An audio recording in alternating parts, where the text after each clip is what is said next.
Dear Starseed from Gaia, this message was held back. Not lost, not forgotten, but deliberately kept from you until this exact moment, because your heart was not yet ready to receive what it carries. I am Ophelia, emissary of the Galactic Federation of Light, and I bring you this transmission directly from the reunion guides who have watched over your journey through every silence, every ache, and every moment you questioned whether any of this was real. 3 months ago, this truth would have shattered you. Today, it will set you free. By the end of this transmission, you will understand exactly how to navigate twin flame separation and recognize why the delay in your divine union was never abandonment. It was preparation. But here is the first revelation. The silence you have been living inside was not rejection from your twin flame. It was the universe creating the space you needed to become the version of yourself that divine union actually requires. The waiting was not punishment. It was the most precise and loving act of divine timing you have ever been given. You did not find this video by chance. Your heart called this message in 3 months after it was ready to be sent, because the soul always receives what it needs at the moment it can truly hold it. This is not content. This is a transmission. Something in your soul is ready to remember. Like this transmission to affirm to the universe, my heart is ready for divine love. Comment 111 if you feel your heart awakening to this truth. Subscribe if you are on the twin flame path and aligning with sacred union, because the reunion guides have more to deliver, and your soul already knows it needs to hear what comes next. This is not just a message. It is a moment of divine intervention. Your soul has been waiting for. Your heart knows why you are here. There is something the delay was protecting you from seeing before you were ready. That is the part no one talks about. Not the waiting. Everyone knows the waiting. The silence between what you prayed for and what actually arrived. The long stretch of ordinary days that felt like something was missing but you couldn't name exactly what. It was a subtle dissonance in the symphony of your life. A note just slightly off key that only your soul could truly hear. You felt it in your chest when a song played a little too honestly. Each lyric a tiny mirror reflecting an unseen part of your inner landscape. You felt it when you woke up at 3 in the morning with a longing that had no clear address, a deep, primal yearning that echoed through the quiet dark. You called it loneliness, a hollow ache in the vastness of the night. You called it impatience, a restless thrumming beneath your skin, wanting to rush towards a future that felt perpetually out of reach. You called it doubt, the insidious whisper that perhaps what you desired was never meant for you. But none of those words were accurate enough. What you were actually feeling was your frequency reaching, expanding outward like a vibrant signal from a lighthouse, a beacon of pure light searching the vast ocean of existence for its resonant counterpart, a signal looking for something it already knew existed but hadn't locked onto yet. It was the nascent hum of your spirit, vibrating with the truth of its destined connection, a cosmic whisper urging you towards recognition. The delay was not abandonment. The delay was architecture. The universe, in its infinite wisdom, was meticulously constructing the perfect stage, aligning the celestial bodies and preparing the vibrational readiness of both yourself and your counterpart. It was a divine blueprint unfolding, brick by energetic brick. What you just felt, that quiet ache mixed with recognition, is not sadness. It is your frequency remembering what it came here to receive.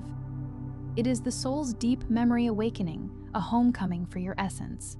If this transmission stirred something you cannot name, something that felt like a familiar echo from a distant star, the divine love frequency code was written for this exact moment in your journey.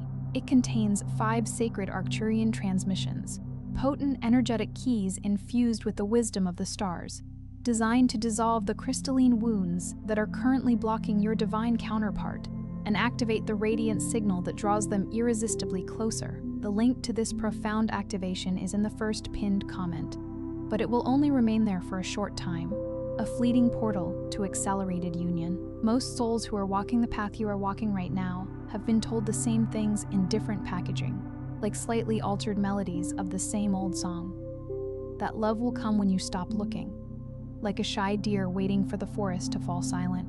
That healing takes time, a gentle river slowly carving its path through stone. That you need to love yourself first, the essential foundation upon which all true connection is built. And while none of those things are untrue, they are incomplete. They are like offering a map without revealing the treasure it leads to. Because they address the surface, the gentle ripples on the pond, without ever reaching the deep hidden currents beneath it, the source of the disturbance. They give you strategies, clever tools, and techniques, without ever giving you the source code, the fundamental energetic upgrade that truly shifts your reality. And that is precisely why so many souls do everything right. The dedicated inner work, the courageous shadow integration, the grounding morning rituals, the firm establishment of boundaries, the insightful therapy, and still feel a hollow space where sacred union should be. A vacant room in their heart's mansion, not because they failed, not because their efforts were in vain, but because the root of the block, the energetic knot that binds them, was never honestly identified and lovingly untangled. The root is this: most souls on the twin flame path are not blocking love because they are fundamentally broken, like a shattered vase. They are blocking love because they are carrying a frequency that was calibrated in pain, a deep resonance imprinted by past wounds and never recalibrated in peace.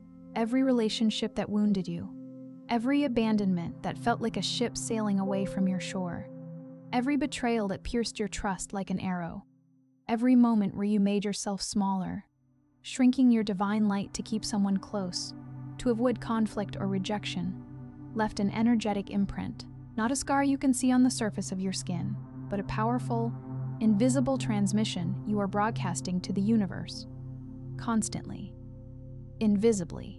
And until that broadcast frequency changes, until the signal is recalibrated, the profound soul-deep love you are calling in cannot fully land, cannot find its true home within you. This is not your fault. You were not born with these imprints. They were acquired through the often harsh lessons of earthly existence. But it is your responsibility. It is your sacred duty to yourself to acknowledge and transform these energetic legacies. And the moment you truly understand the profound difference between those two things, the release from blame and the empowerment of responsibility, something deep within your chest starts to soften, like ice melting under the warm sun of awareness. The first key that unlocks sacred union is not a technique or a formula. It is a recognition, a deep soul knowing that resonates like a struck gong. It is the moment you stop reaching outward, desperately grasping for an external force to complete you, for the thing that was always supposed to form and bloom inward first, from the very core of your being. It is what the Arcturian Council identifies as the worthiness unlock. And it is far more profound and transformative than the often superficial affirmation culture version of self-love you may have already tried. The affirmations that sometimes feel like painting over rust without addressing the corrosion beneath. Worthiness is not a feeling you manufacture through sheer force of will or repetition. It is a frequency you unblock, a natural state of being that has been obscured. There is a chamber in your heart, and yes, this is literal in the energetic and vibrational sense, that holds the original imprint of what you believed you deserved when you first encountered love in this life. Your soul's initial energetic decree of value. For many of you, that imprint was formed before you had the language, the consciousness, or the lived experience to challenge it, like a seed planted in fertile ground before you understood its potential.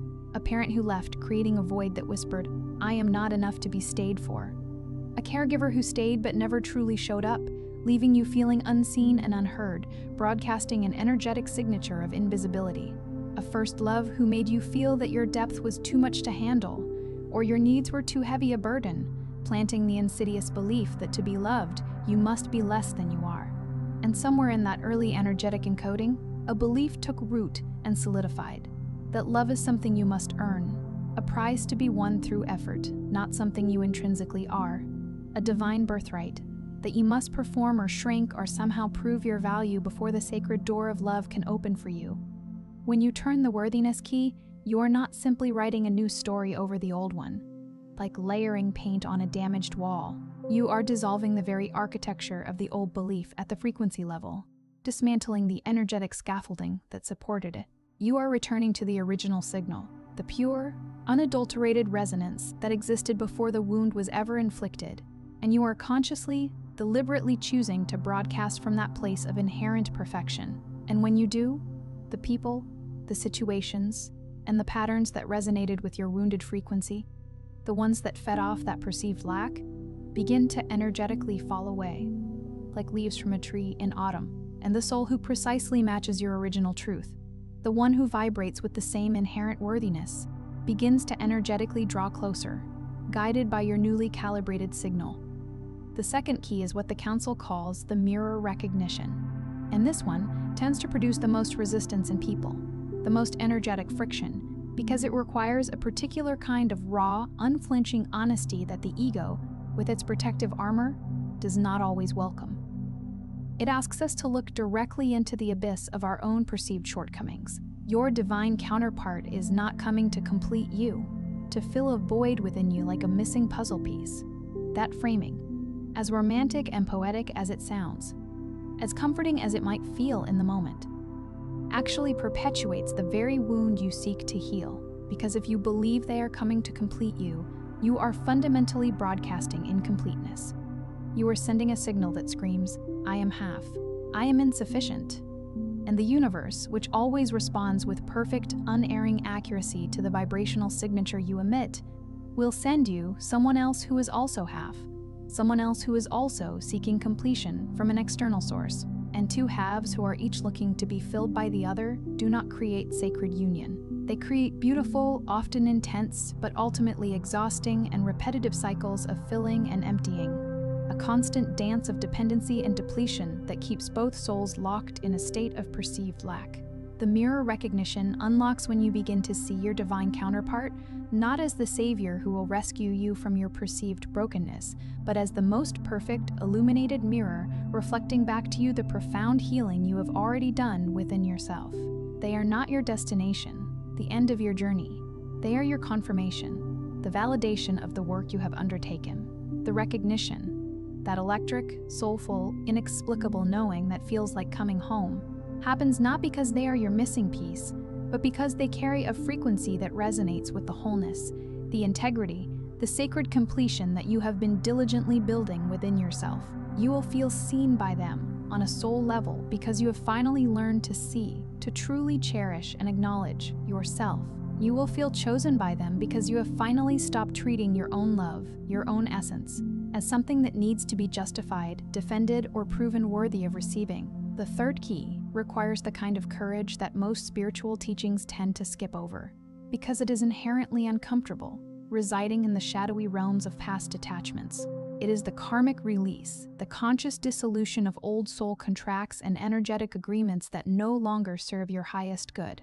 You have, on an energetic and soul level, made agreements, not consciously through spoken words, but energetically through energetic resonance and past life continuities, with people from your past, agreements that say things like, "I will stay small and invisible so you don't feel threatened by my light," or "I will keep rescuing you from your own challenges, even at my own expense, so that I feel needed and validated," or "I will accept less than I truly deserve because this connection, however flawed, at least offers a semblance of certainty and avoids the pain of true abandonment."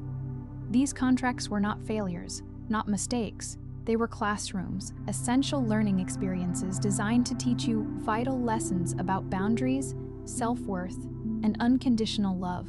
But many of you have long since graduated from the lesson, absorbed the wisdom, and are still sitting in the classroom, metaphorically waiting for a permission slip to leave, for an external validation that the lesson is truly over.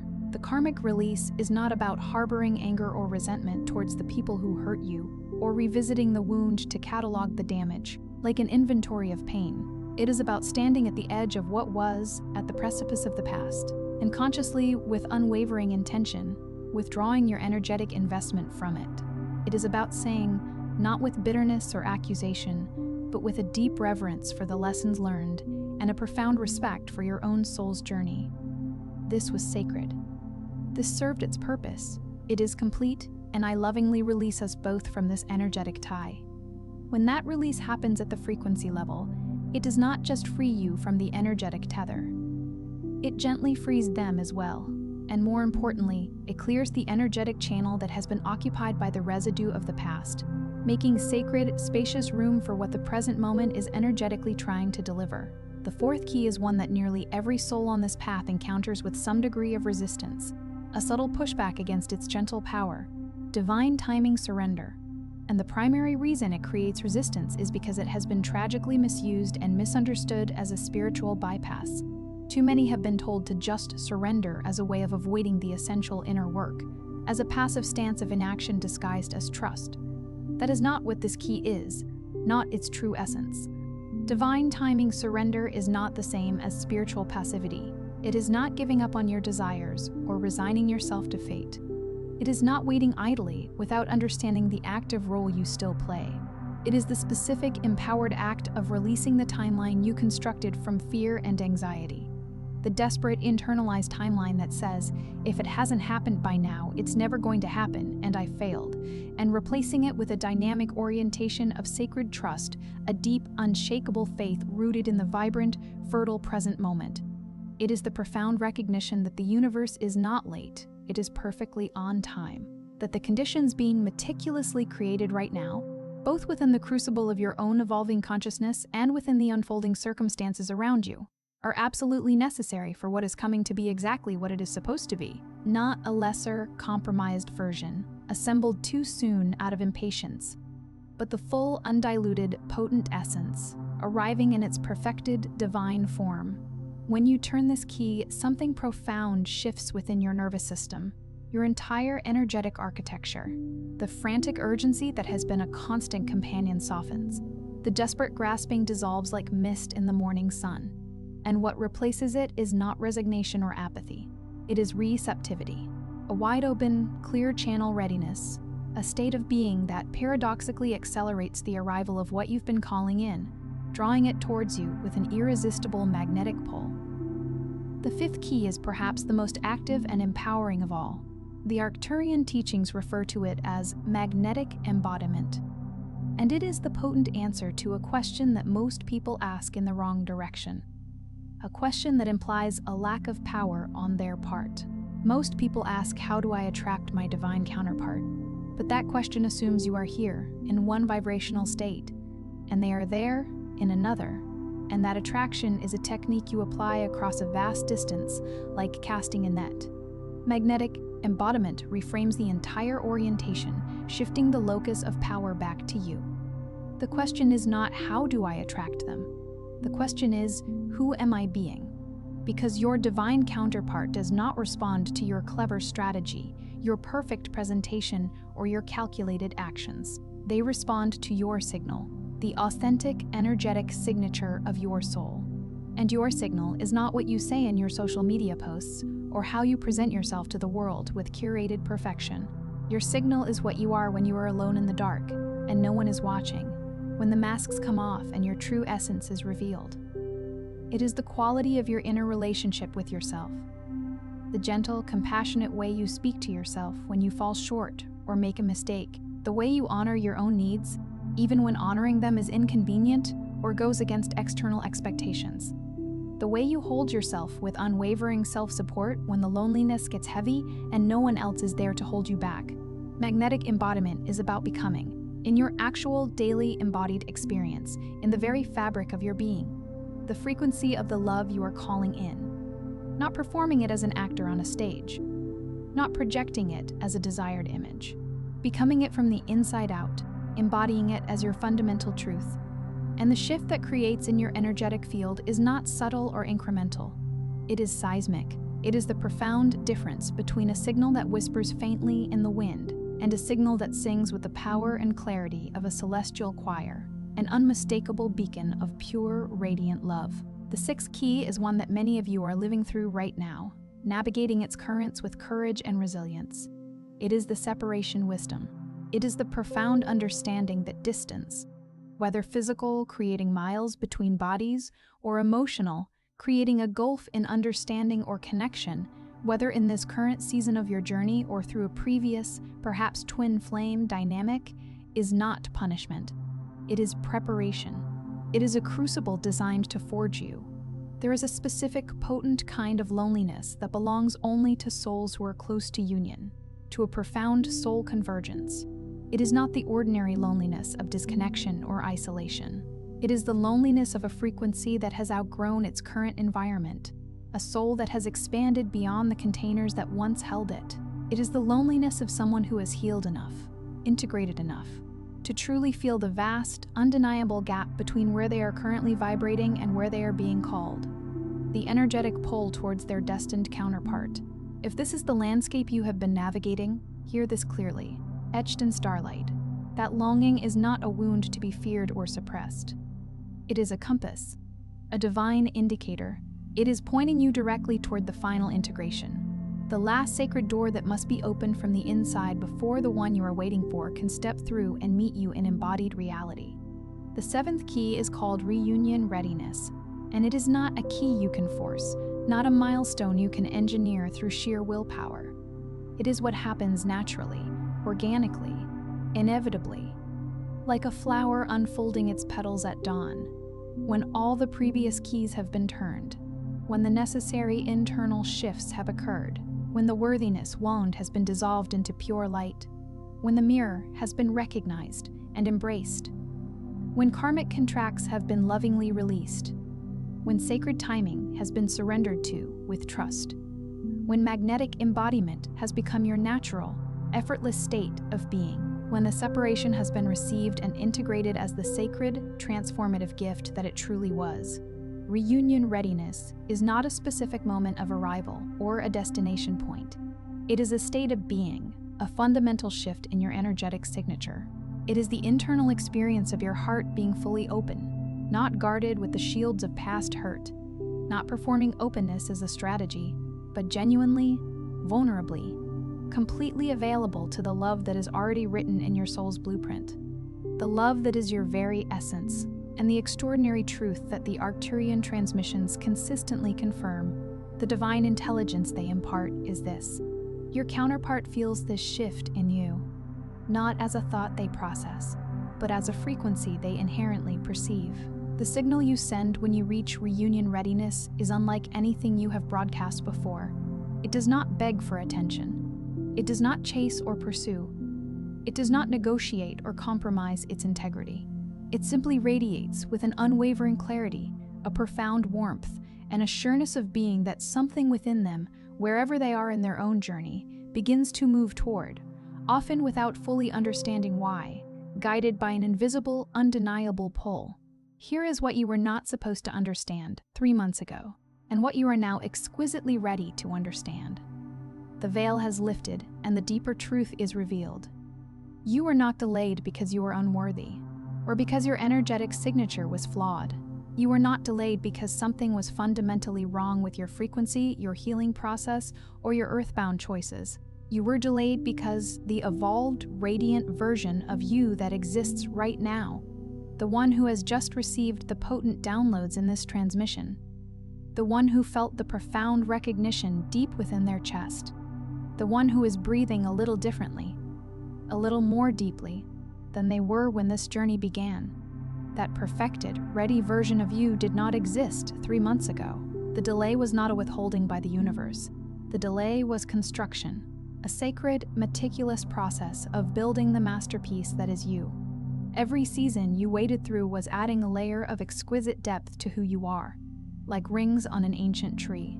Every heartbreak you survived was clearing density and energetic debris from your energetic field, making it more luminous. Every moment you chose to stay soft and open when the world gave you every reason to harden and close your heart. That was your frequency rising, ascending, becoming more refined and powerful. You are not here on this earth primarily to find love, as if it were a lost object. You are here to become the very frequency that makes sacred, divine love inevitable. You are here to embody the vibration that naturally draws your soul's perfect counterpart into your reality. And if there is still a part of you that is trembling with fear, afraid that you have missed your sacred window of opportunity, afraid that you have been too wounded, too guarded, or simply too late, I want you to place your hand on your heart right now. Not metaphorically, not as a gentle suggestion. Physically, feel the steady, powerful rhythm of its beat. And understand that the very fact that it is still capable of this level of feeling, this depth of longing, this potent quality of recognition, that is not evidence of your woundedness. That is powerful, undeniable evidence of your readiness. A truly closed heart does not ache with this exquisite intensity. A deeply disconnected soul does not feel this kind of soul-stirring resonance.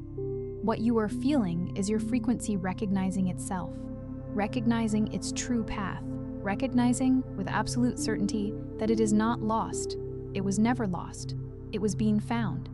It was being meticulously sculpted, honed, and prepared for its magnificent reunion. Tonight, before you surrender to sleep, place both hands gently on your heart, feeling its life force pulsating beneath your touch, and speak these words aloud slowly with intention, as if they are landing in every layer of who you are, from your physical form to your highest spiritual essence. I am worthy of a love that matches the depth of my soul. I release every version of love that required me to be less than I am. I trust the sacred timing of my heart's journey implicitly, and I open fully, freely, completely to the union that has always been mine, the divine counterpart that is my soul's true reflection. Say it like you mean it, with every fiber of your being, because deep within your soul, you absolutely do. If something in this message reached you, do not keep it to yourself. There is someone in your life who has been waiting for exactly this activation. They just do not know it yet. Share this with them. Let it find them the way it found you. And if you felt a pull to stay in this kind of transmission, subscribe. Stay in the flow. Because what was shared today was the beginning, not the completion. You are not just watching. You are healing. And this, all of this, is your sacred space. We are just getting started.